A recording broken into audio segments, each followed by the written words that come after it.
ओम नमः शिवाय। दोस्तों, आपका हमारे चैनल पर स्वागत है। आज के इस कार्यक्रम में हम आपको जानकारी देने वाले हैं वृषभ राशि वालों के लिए साल 2025 कैसा रहेगा।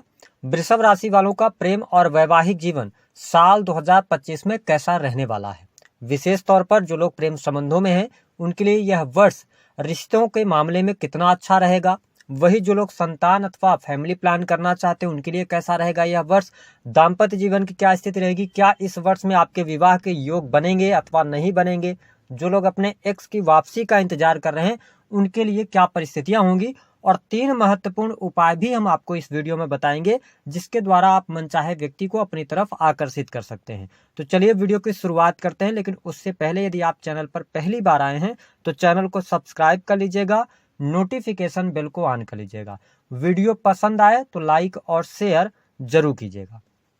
देखिए, जब हम बात करते हैं राशि चक्र में वृषभ राशि की, तो वृषभ राशि के जो स्वामी बनते हैं वो शुक्र महाराज बनते हैं। और आपके लिए अगर देखा जाए तो वृषभ राशि वाले दिखने में गुड लुकिंग होते हैं, साथ ही इनका बिहेवियर बहुत अच्छा होता है, स्वभाव से ये चंचल भी आपको मिलेंगे।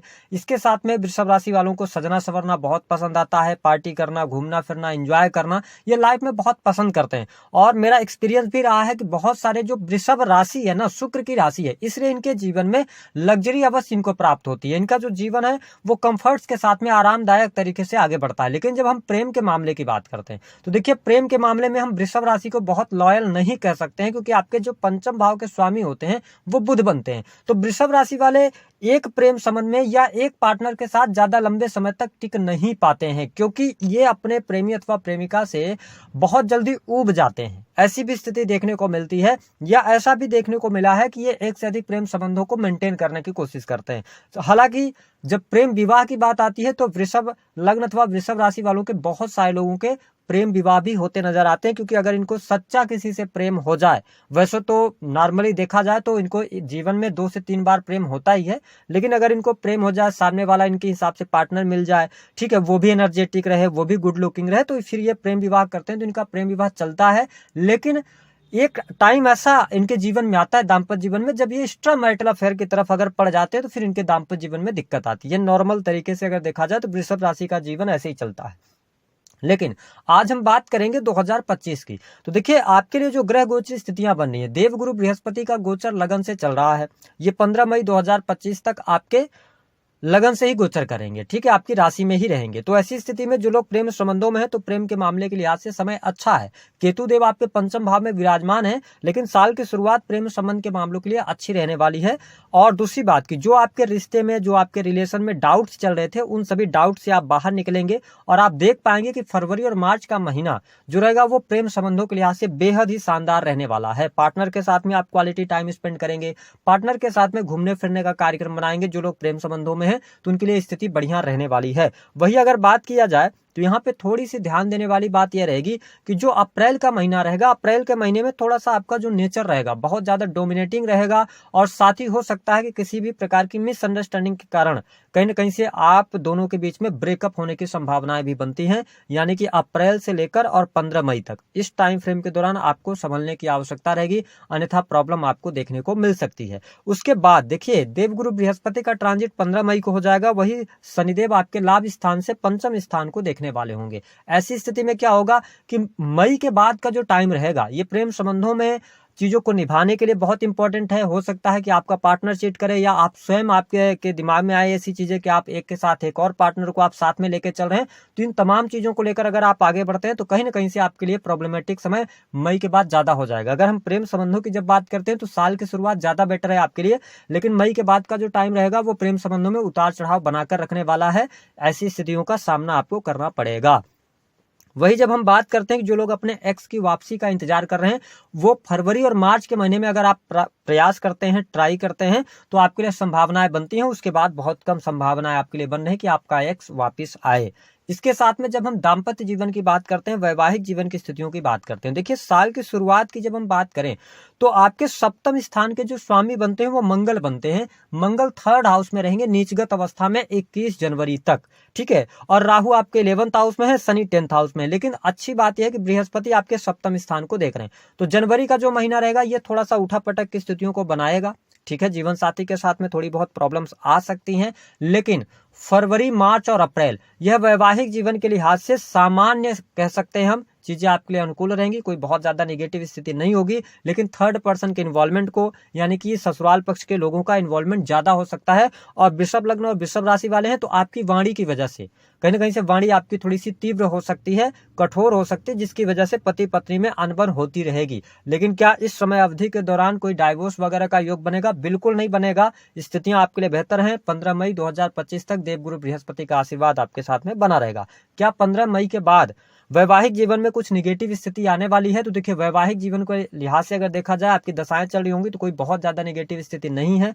मई के बाद भी आपका दाम्पत्य जीवन अच्छा रहेगा, लेकिन जीवन साथी की हेल्थ को लेकर परेशानी आने वाली है। जुलाई और अगस्त के महीने में जीवन साथी की हेल्थ को लेकर थोड़ा सा आपको अवेयर रहने की आवश्यकता रहेगी। वही जो लोग नव दंपति हैं, जो संतान प्लान करना चाहते हैं, फैमिली प्लान करना चाहते हैं, तो वर्ष 2025 का जो सबसे बेस्ट टाइम आपके लिए है, देखिए जनवरी से लेकर 15 मई 2025 तक बहुत अच्छा टाइम है। इस टाइम फ्रेम के दौरान संतान का सुख आपको मिलने के योग दिखाई देते हैं, संतान प्राप्ति का योग दिखाई दे रहा है। यह स्थिति बढ़िया है। इस समय अवधि के दौरान अगर आप प्रयास करते हैं तो आपको लाभ मिलने के योग दिखाई देते हैं। साथ ही अगर देखा जाए तो संतान की शादी विवाह को लेकर चिंतित हैं आप, वृषभ लगन या वृषभ राशि है आपकी, तो जनवरी से लेकर मई 2025 तक स्थितियां बेहतर हैं।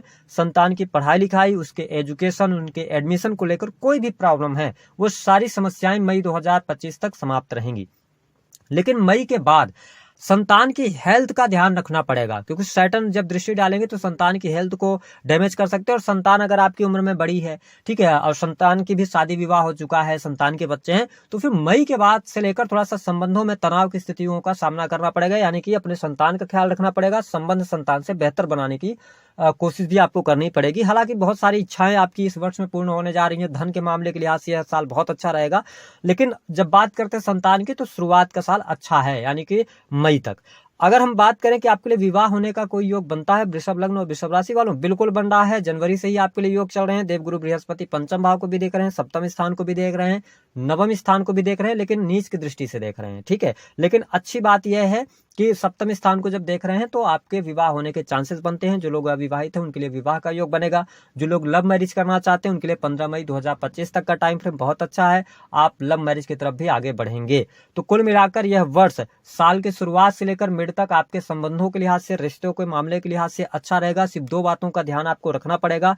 पहली बात कि आपको अपने वाणी को नियंत्रित करके चलने की आवश्यकता है, क्योंकि मंगल देव 21 जनवरी से लेकर 2 अप्रैल तक आपके वाणी स्थान पर रहने वाले हैं। तो जो भी दिक्कतें आएंगी आपके रिलेशन में, वो वाणी की वजह से हो सकती हैं। और एक टाइम यह है कि अप्रैल के महीने में थोड़ा सा एग्रेसिव ज्यादा आप हो सकते हैं, या एक्स्ट्रामैरिटल अफेयर वगैरह बनने के चांसेस बन जाते हैं। तो इस पर थोड़ा सा आप कंट्रोल रखने की कोशिश कीजिएगा।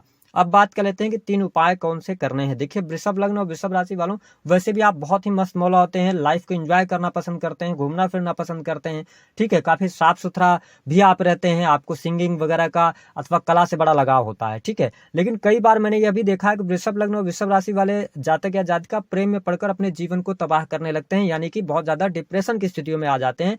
तो अगर आप अपने एक्स को बहुत ज्यादा याद कर रहे हैं, बहुत ज्यादा उनके वापसी का आप इंतजार कर रहे हैं, तो मेरा आपसे निवेदन है कि वृषभ राशि वालों, आप वैसे भी समझदार हैं, शुक्र आपके राशि के स्वामी बनते हैं, तो आपको समझाने की तो आवश्यकता है नहीं।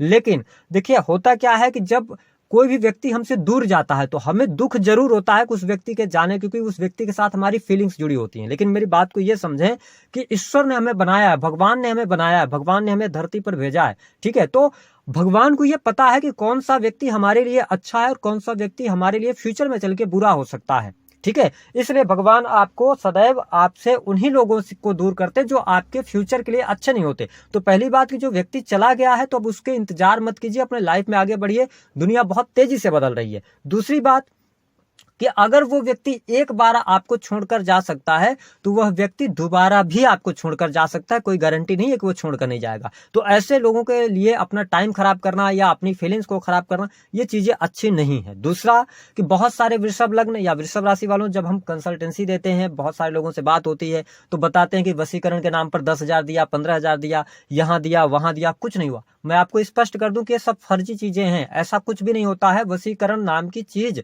होती नहीं है, ठीक है। आप किसी भी व्यक्ति को अट्रैक्ट कर रहे हैं, ठीक है, तो अगर आप तंत्र मंत्र करवाते हैं, वशीकरण करवाते हैं, तो भाई उसमें तो नेगेटिव एनर्जी का प्रभाव होता है। तो आप किसी भी व्यक्ति के माइंड को नेगेटिव एनर्जी द्वारा 24 से 72 घंटे तक कंट्रोल कर सकते हैं। लेकिन अगर वो व्यक्ति दिल से आए, ऐसा नहीं होगा, ठीक है। और सिंपल सी बात है कि जो वशीकरण करने वाले लोग हैं, तो ऐसा भी तो हो सकता है ना कि अगर सामने वाले को वशीकरण कर सकते हैं तो जो पैसे वाला आदमी है उसको वशीकरण करके और उसका पैसा वगैरह अपने पास में रख लें। काहे के लिए पैसे आपसे मांग रहे हैं? तो इन सब चक्करों में मत पड़िए, फालतू का पैसा वेस्ट करना है। अगर ईश्वर चाहेंगे आपकी किस्मत वो व्यक्ति होगा तो जरूर मिलेगा, अगर नहीं होगा तो आप लाख प्रयत्न कर लीजिए, यज्ञ हवन कर लीजिए, वो व्यक्ति नहीं मिलेगा, ठीक है। तीसरा, अब आपको चाहिए उपाय, तो उपाय भी हम बता दे रहे हैं।